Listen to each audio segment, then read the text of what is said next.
साक्री तालुक्यातील कोंडाईबारी या जंगलात मोठ्या प्रमाणात सागवान जातीच्या झाडाची कत्तल केली जात होती। या घटनेला मी मराठी न्यूजने 29 मे पासून पाठपुरावा केला होता। जंगल तोड त्वरितच बंद व्हावी आणि वन विभागाच्या कर्मचाऱ्यांवर योग्य ती कारवाई करण्यात यावी, या बातमीची दखल धुळ्याचे मुख्य वन संरक्षण अधिकारी उदय औसक यांनी घेतली आणि अखेर वनक्षेत्रपाल आर.बी. पोद्दार, वनरक्षक सूर्यवंशी आणि वनपाल नागापुरे यांना 28 जुलै 2016 रोजी निलंबित करण्यात आलं होतं। मात्र ही माहिती डिव्हिजन ऑफिसवरून दडपण्यात आली होती आणि आज या घटनेचा मी मराठीने पर्दाफाश केलाय। यामध्ये वनक्षेत्रपाल आर.बी. पोद्दार, वनरक्षक सूर्यवंशी तसेच वनपाल नागापुरे यांना निलंबित करण्यात आलंय।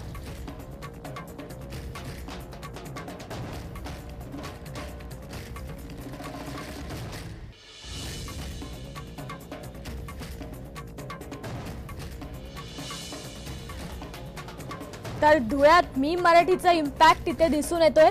साक्री तालुक्यात कोंडाईबारी या जंगलात मोठ्या प्रमाणात सागवान जातीच्या झाडाची कत्तल होत होती आणि या घटनेचा मी मराठीने सातत्याने पाठपुरावा केला होता आणि यानंतरच या बातमीची दखल धुळ्याचे या संदर्भात अधिक माहिती देण्यासाठी आपल्या सोबत आहेत आपले प्रतिनिधी रफिक शेख।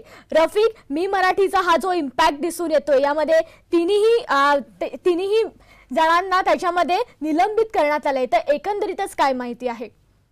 हो, एकदम मी माहिती खरी आहे। साक्री तालुक्यातील कोंडाईबारी वन परिक्षेत्रातील गुलतारा व रायतेल शिवारात गेल्या काही महिन्यापासून मोठ्या प्रमाणावर भर दिवसा जंगलतोड सुरू होती।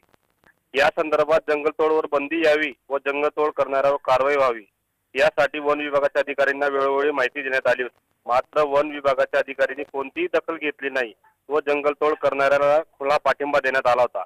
या संदर्भात 29 मे पासून मी मराठीने सलग जंगलतोड बाबत पाठपुरावा केला।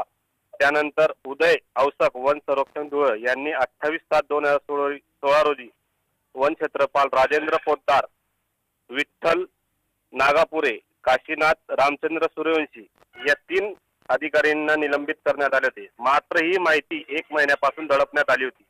ही माहिती आज मी मराठीने समोर आणण्यात आली आहे।